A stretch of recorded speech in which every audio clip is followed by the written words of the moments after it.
Goeiemôre broers en susters, dit is Opstanding Sondag en baie dankie vir elkeen van julle wat ingeskakel is om op hierdie manier ook in vandag se bedrywighede deel te neem. Ons het 'n groot Paasopstandingsfees by KS se gronde vandag saam gevier van 10 uur af tot net na 11 en ek weet daar's baie van julle wat dit nie kon meemaak nie, so ek is dankbaar ook vir hierdie medium wat ons het om te gebruik om hierdie Paasdiens na soveel as moontlik mense toe uit te stuur. Ek gaan vandag vir ons 4 verhale lees oor Jesus se opstanding direk na sy opstanding. Die verhaal van Maria, die verhaal van die disippels en die verhaal van Thomas. Al drie hierdie verhale kom direk na mekaar in Johannes 20 tevoorskyn en voordat ek vir ons saam lees, kom ek bid vir ons. Ons lewende Here, baie dankie dat ons vandag U kan aanspreek as lewende Here. Jesus Christus wat uit die dood opgestaan het, Here, U wat ons sonde van ons af verwyder het, so ver as wat die ooste van die weste af is. Here, ek dank U dat U opstanding alles kom verander het, en dat U vir ons die nuwe lewe in hierdie lewe laat deurbreek het. En daarom, Hemelse Vader, as ons vandag na die teks luister, vra ek, Here, dat U Heilige Gees in ons aan die werk sal wees, net soos wat U was toe die skrif geïnspireer het. En dit bid ek vir elkeen van my broers en susters in Jesus se heilige naam. Amen. Geliefdes, ek lees vir ons Johannes hoofstuk 20 en ek gaan vir ons saam lees van vers 10 af. So wat het op hede gebeur het is Maria Magdalena was vroeg by die graf gewees en sy het gesien die steen is weggerol. Sy het vir Petrus en Johannes gaan haal en hulle het saam met haar kom kyk en gesien dat die doeke daar lê en dat Jesus se liggaam nie meer daar is nie. En dan sê vers 10 vir ons, daarna het die disippels weer huis toe gegaan. En dan van vers 11 af. Maar Maria het buite die graf bly staan en sy het gehuil. Terwyl sy huil, het sy vooroor gebuk om in die graf in te kyk. Toe sien sy 2 engele met wit klere aan daar sit, daar waar die liggaam van Jesus gelê het, een waar die kop en een waar die voete was. Hulle vra toe vir haar, mevrou, waarom huil jy? Sy antwoord hulle, omdat hulle my Here weggevat het en ek nie weet waar hulle hom nou begrawe het nie. Nadat sy dit gesê het, het sy omgedraai en vir Jesus daar sien staan, maar sy het nie geweet dat dit hy is nie. Jesus vra toe vir haar, mevrou, waarom huil jy? Vir wie soek jy? Sy het gedink dat dit die tuinopsigter is en sy het vir hom gesê, meneer, as u hom weggevat het, sê vir my waar u hom begrawe het en ek sal hom dan daar gaan haal. Jesus het vir haar gesê, Maria. Sy draai na hom toe en sê in Hebreëus vir hom, Rabboni. Dit beteken leermeester. Jesus sê toe vir haar, moet my nog nie vashou nie, want ek het nog nie na my Vader toe opgevaar nie. Maar gaan na my broers toe en sê vir hulle, ek vaar op na my Vader toe, wat ook julle Vader is, na my God, wat ook julle God is. Maria Magdalena het dit toe vir die disippels gaan sê, ek het die Here gesien, en sy het ook vertel, wat hy vir haar vertel het. Vers 19, volgende verhaal. Daardie Sondag aand was al die disippels bymekaar. Alhoewel die deure gesluit was, omdat hulle bang was vir die Jode, het Jesus gekom en tussen hulle gaan staan en vir hulle gesê, vrede vir julle. Nadat hy dit gesê het, wys hy sy hande vir hulle, en die disippels was baie bly toe hulle die Here sien. Vrede vir julle, sê hy weer vir hulle, soos die Vader my gestuur het, so stuur ek julle ook. Nadat hy dit gesê het, blaas hy oor hulle en sê vir hulle, ontvang die Heilige Gees. As julle vir mense hulle sondes vergewe, word dit hulle deur God vergewe. As julle dit nie vergewe nie, word dit deur God nie vergewe nie. Thomas, wat ook Didimus genoem is, een van die 12, was nie by die disippels toe Jesus gekom het nie. Die ander disipel sê toe vir hom, ons het die Here gesien, maar hy sê vir hulle, as ek nie die merke van die spykers in sy hande sien en my vinger in die merke van die spykers steek en my hand in sy sy steek nie, sal ek nooit glo nie. 8 dae later was Jesus se disippels weer by mekaar en Thomas was by hulle. Alhoewel weer eens die deure gesluit was, het Jesus gekom en tussen hulle gaan staan en gesê, vrede vir julle. Daarna sê hy vir Thomas, Bring jou vinger hier en kyk na my hande, en bring jou hand en steek hom in my sy, en moenie langer ongelowig wees nie, maar wees gelowig. En Thomas sê vir hom, my Here en my God. Toe sê Jesus vir hom, glo jy nou omdat jy my sien? Gelukkig is die wat nie gesien het nie, en tog glo. Ons skriflesing gaan net tot sover vandag, broers en susters, en soos wat ons sien, het ons 3 verhale van Jesus se verskyning aan mense direk na sy opstanding. In vandag se wêreld is al klomp teorieë oor wat met Jesus kon gebeur het. Sommige geleerdes wil beweer dat hy gemartel is, maar nie gekruisig nie.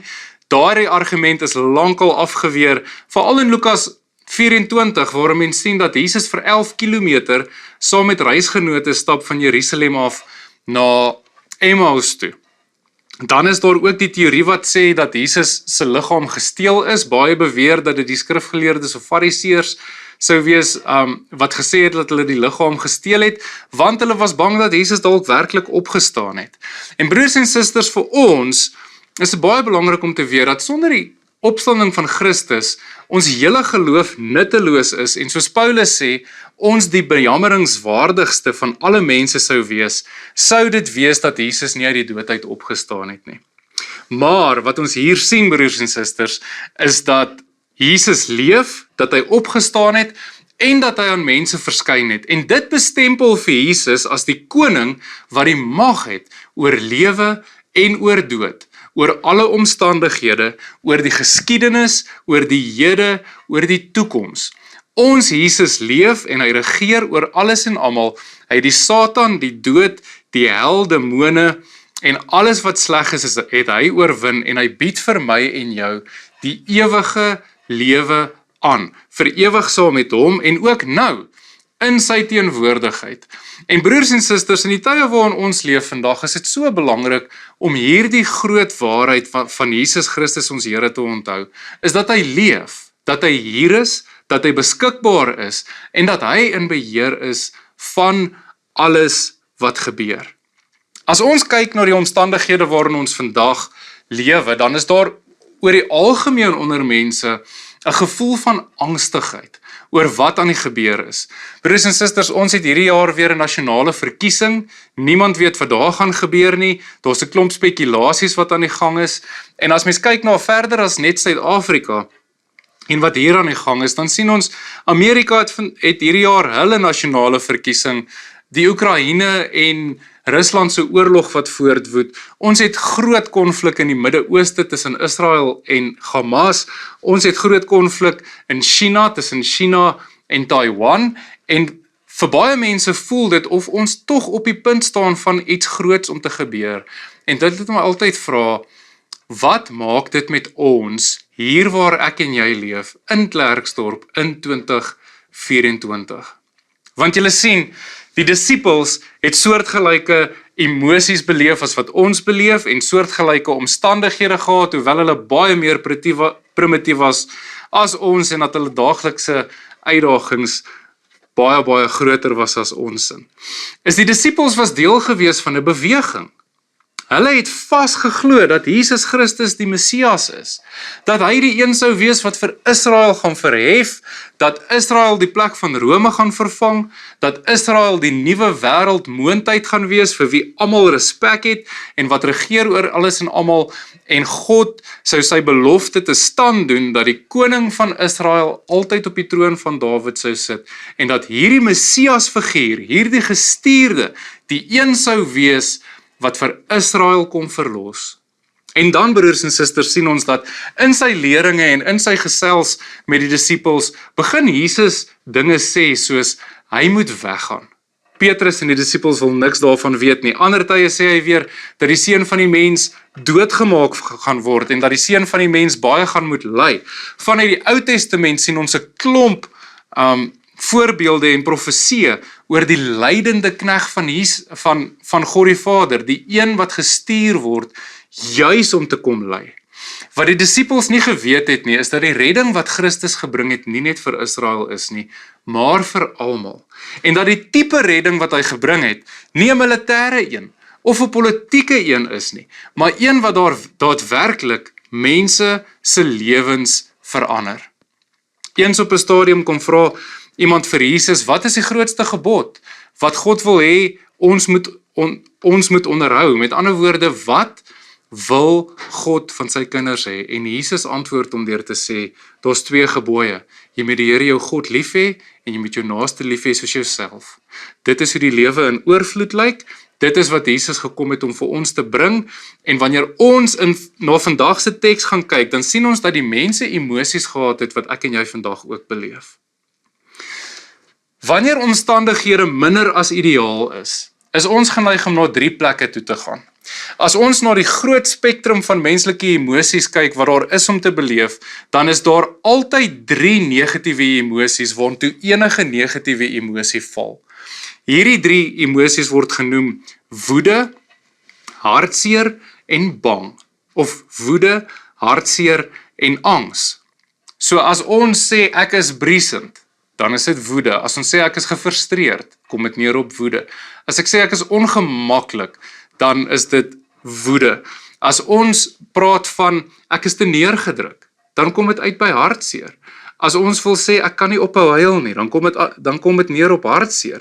Wanneer ons 'n geliefde aan die dood afstaan of wanneer ons net nadink oor die hartseer en pyn in die lewe, dan raak ons saam hartseer. En dan broers en susters, as ons voel ons is angstig oor die toekoms of ons weet nie wat gebeur nie, dan kom dit neer op angs. As ons voel ons is in 'n hoek vasgedruk en ons weet nie wat om te doen nie, ons is radeloos, dan sal 'n groot angstigheid en 'n groot vrees wat daarmee saamkom. En daarom broers en susters, wil ek graag vir ons hierdie boodskap vandag afsluit deur te sê, kyk wat doen Jesus met die negatiewe emosies van mense. Kyk wat doen sy verskyning, kyk wat doen 'n bewustheid van sy teenwoordigheid. Ons sien dat Maria by die graf staan en huil. En dan vra die engele vir haar, waarom huil jy? Die engele weet natuurlik, Jesus het opgestaan uit die dood uit. En sy antwoord hulle het vir Jesus weggevat. Ek was vir hom lief, ek is besig om te treur, ek is besig om te rou. Sy wil sy liggaam gaan balsem, sy wil eer aan hom bring na sy afsterwe, en selfs dit word van haar af weggevat. En dan verskyn Jesus op die toneel en hy vra vir haar ook, waarom huil jy, Maria? Sy dink dit is die tuinier, want ons geen idee in haar kop dat Jesus uit die dood uit sou opstaan nie, maar toe sy sien dat dit Jesus is, word haar hartseer in blydskap en oorweldiging verander, en sy groet hom met die woorde Rabboni, wat beteken leermeester. Wat gebeur met jou angs? Wat gebeur met jou hartseer? Wat gebeur met die swaar kry van die lewe wat jy rondom jou sien? Wat gebeur met jou gemoed wanneer jy bewus raak van die opgestane Jesus se teenwoordigheid by jou? Ons sien nog 'n verhaal by die disippels. Die disippels sluit hulle self toe in die kamer want hulle is bang vir die Jode en daar is hulle besig om in vrees en bewering te sit. Die deure is gesluit. Hulle is besig om 10 teen 1 saam te bid en vir die Here te vra, wat doen ons nou? Ons het nooit gedink dat Jesus sou doodgaan nie. En wat ons sien is dat die disippels bang was. En dan met een staan Jesus tussen hulle, al was die deure gesluit gewees, en hy sê vir hulle, vrede vir julle. En dan sien ons broers en susters, die disippels se reaksie en wat met hulle angs en met hulle vrees en bewering gebeur het, is dit in blydskap verander. Dan is daar nog 'n verhaal. En dis die een van Thomas, een wat ons baie goed ken. En let op hoe ons in Thomas se gedrag sien, dat wanneer die disippels hom vertel dat hulle Jesus gesien het, vra hy nie uit en hy sê, ek is so bly om dit te hoor, die voorspellings was toe waar gewees nie. Hy reageer met woede. Hy reageer met ontkenning en hy sê, as ek nie my vinger in sy hande druk nie, as ek nie my hand in sy sy steek nie, sal ek nie glo nie. En dan sien ons broers en susters dat Jesus ook aan Thomas verskyn. Wat doen Jesus se teenwoordigheid met Thomas se woede, met sy ongeloof, van sy eie geregtigheid? As ek nie sien nie, as ek nie voel nie, dan sal ek nie glo nie. En wat ons sien is Thomas se reaksie, wat nie sê ek glo nou of ek bekeer of my woede is weg nie. Hy sê my Here en my God. En hy val voor Jesus se voete neer en aanbid hom. En dan, broers en susters, hierdie bemoediging van Jesus, wat vir Thomas sê, glo jy omdat jy gesien het? Julle, ek weet, mens soek van die Here af tekens. Mens wil so graag glo. Partykeer is dit vir ons moeilik, partykeer is dit vir ons uitdagend. Partykeer wil ons sê, Here, gee my net 'n teken. Hoor Jesus se woorde aan jou vandag is: gelukkig is die wat nie gesien het nie, ek en jy, en ons glo. En as jy vandag sit met 'n onderliggende emosie van kwaad, jy's kwaad wat in ons land gebeur, jy's kwaad oor dinge wat in gronde gaan, jy's kwaad oor die toestand van die land en die manier waarop mense met mekaar te werk gaan, wat maak dit vir jou, dat Jesus vir jou sê, ek is die opgestane Here wat leef en jy is myne? As jy vandag saam met 'n klomp ander mense angstig is, wat wil sê, wat gaan ons doen? Jesus het vir ons gesê wat om te doen. Wees lief vir God, wees lief vir mense, en voel, wat doen dit in jou angs? Die wete, dat Jesus vir jou sê, ek is die opgestaande Here, en jy is myne. En broers en susters, wanneer ons hartseer is, oor die hartseer van die lewe, of dalk gaan jy self deur 'n persoonlike hartseer in jou lewe, wat baie trauma en baie hartseer in jou lewe veroorsaak, hoor die Here Jesus wat vir jou sê, ek is die opgestaane Here, en jy is myne. Amen. Ons Hemelse Vader, baie dankie vir hierdie woord. Dankie Here dat U opstaan, dat U leef, dat U toeganklik is. En Here, gee vir ons hierdie belewenis van U teenwoordigheid, die opgestane Here by ons. Mag ons trane verander in blydskap, mag ons woede verander in aanbidding, mag ons vrees, Here, weggevat word en ons vul met waagmoed en vreugde. Dit bid ek vir elkeen van my broers en susters in die heilige naam van Jesus Christus ons Here. Amen. 'n Heerlike opstanding Sondag vir julle elkeen. Totsiens.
Ek is honger en ek dors na U, o Heer. Wie maak kans bly gaan en roep my op my